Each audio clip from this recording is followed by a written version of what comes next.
Hello students. The next topic we are going to already we have discussed. Now we are going to discuss the final aspects of Coulomb's law, that is the similarities and difference between the Newton's law and Coulomb's law. Newton's law already you have studied in your 11th standard 6th unit, in the unit gravitation. You have studied about the Newton's law, right? So in that you have studied what is the gravitational force, right? The force of attraction, that is the gravitational force, it directly depends upon the product of the masses and inversely proportional to the square of the distance between them. So first let us see the similarity. What is the similarity here?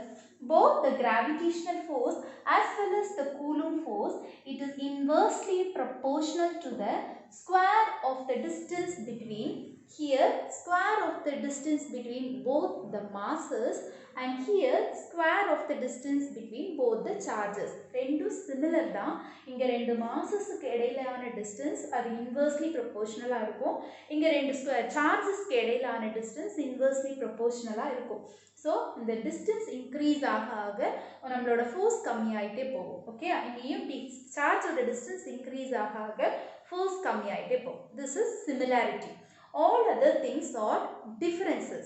The first difference is, here in gravitational force, it is directly proportional to the product of the masses. ரெண்டு mass ஓட product increase ஆச்சு அப்படின்னா இந்த force increase ஆகும். ஆனா இங்க பாத்தீங்க அப்படின்னா it is directly proportional to the product of the charges. So if the product magnitude of the charges increases, automatically force will also increase. புரிஞ்சதுல? அந்த force ஓட magnitude, the charge ஓட value increase ஆக automatically force increase ஆயிடுது.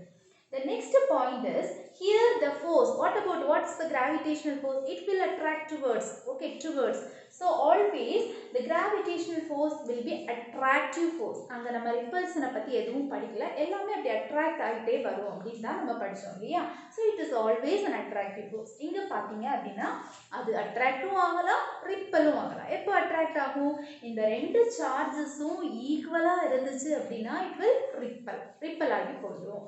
இந்த ரெண்டு சார்ஜஸும் டிஃபரெண்டா இருந்துச்சு அப்படின்னா it will get attracted. So attractive or repulsive force is possible. It will also based on the charge. Charge ஓட magnitude பொறுத்து தான் அது attract ஆகுறதும் repel ஆகுறதும் இருக்கு.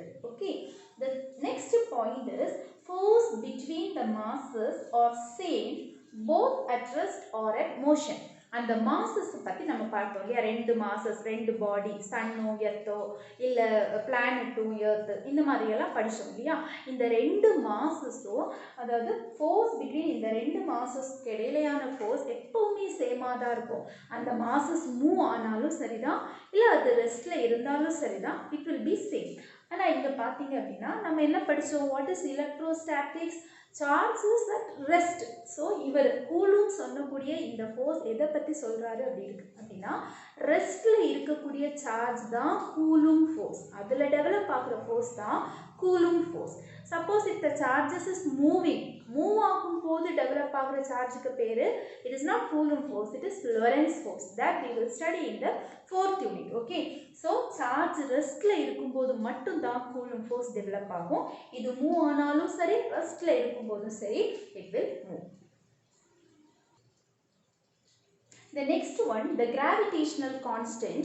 For the gravitational force, அங்க gravitational force க்கு ஒரு gravitational constant படிச்சோம் இல்லையா? That is 6.626 into 10 to the power minus 12 Newton meter square kilogram per minus 2.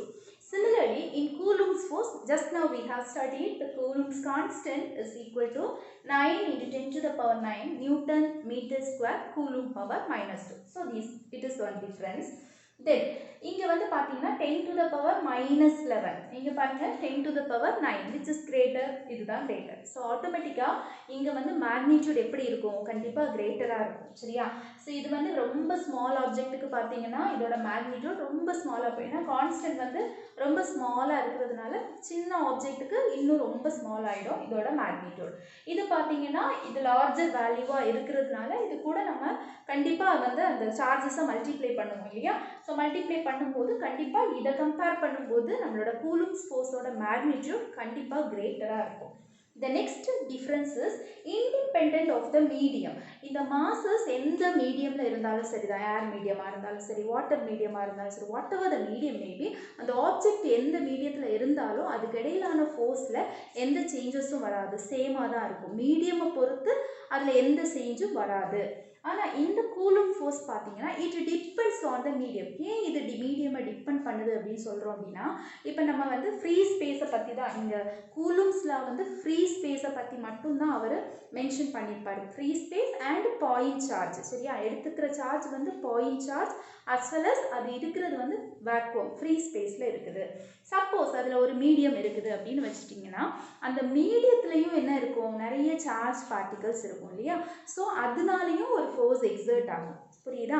So அதனால மீடியமில் இருக்கும்போது அதில் டிஃப்ரெண்ட்டாக இருக்கும். கண்டிப்பாக வேக்யூமில் இருக்கிறதும் மீடியமில் இருக்கும்போதும் டெவலப் ஆகிற ஃபோர்ஸ் வந்து சேமாக இருக்காது. So it will depends on the medium. புரிஞ்சுது இல்லையா? ஆனால் நம்ம கூலும் வந்து எக்ஸ்பிளைன் பண்ணியிருக்கிற அந்த ஃபோர்ஸ் அவர் எதை பேஸ் பண்ணி பண்ணியிருக்காரு அப்படின்னா, 2 point charges as well as அந்த பாயிண்ட் சார்ஜ் வந்து வேக்யூமில் இருக்கும்போது இருக்கிற சிச்சுவேஷனை மட்டும்தான் அவர் எக்ஸ்பிளைன் பண்ணியிருக்கிறார். Okay. Finally, this Coulomb's law, it obeys Newton's third law. Obey பண்ணுது. You all know Newton's third law. What is Newton's third law? For every action there is equal and opposite reaction, right? So Coulomb's law, it explains, it supports, obeys Newton's third law. Okay. Suppose two charge particles are there. This is Q1 and this is Q2. Okay, they are separated by a distance r. Okay, suppose they are you just imagine that Q2 is exerting a force on Q1. சரியா? Q2 வந்து Q1 மேல ஒரு force exert பண்ணுது. என்ன directionல இருக்கும்? இப்படி இருக்கும் இல்லையா? So the force is F on 1 due to 2. புரியுதா? எப்பவுமே ஞாபகம் வச்சுக்கோங்க, on 1 due to 2. அது என்ன டிரெக்ஷனில் இருக்குது? இப்படி. இது ரிப்பல் பண்ணாலும் சரி, அட்ராக்ட் பண்ணாலும் சரி, இப்படி இருக்கும் இல்லையா? இதே மாதிரி இந்த force exerted on Q2. Okay, force exerted on Q2 by Q1 that is given as F21. அது என்ன டிரெக்ஷனில் இருக்கும்? இந்த டிரெக்ஷனில் இருக்கும். புரியுதா? இது வந்து 2 வந்து 1 மேலே டெவலப் பண்ணக்கூடிய ஃபோர்ஸ். So 1 on 2. ஓகே, இது 2 மேலே 1 டெவலப் பண்ணக்கூடிய ஃபோர்ஸ். புரியுதா? Force on 2 by F1, sorry Q1. So this is F21. இந்த ரெண்டு ஃபோர்ஸும் பார்த்தீங்கன்னா ஈக்குவலாக தான் இருக்குது இல்லையா? ஃபோர்ஸ் F12வும் F21ம் ஈக்குவலாக தான் இருக்குது. ஒன்லி டிஃபரன்ஸ் இஸ் சைன் மட்டும் சேஞ்ச், அதாவது டிரெக்ஷன் மட்டும் சேஞ்ச் ஆகுது. So we are changing the sign. So these two are equal and opposite. Hence it obeys Newton's third law. So these are the aspects of Coulomb's law. Understood? Thank you for watching.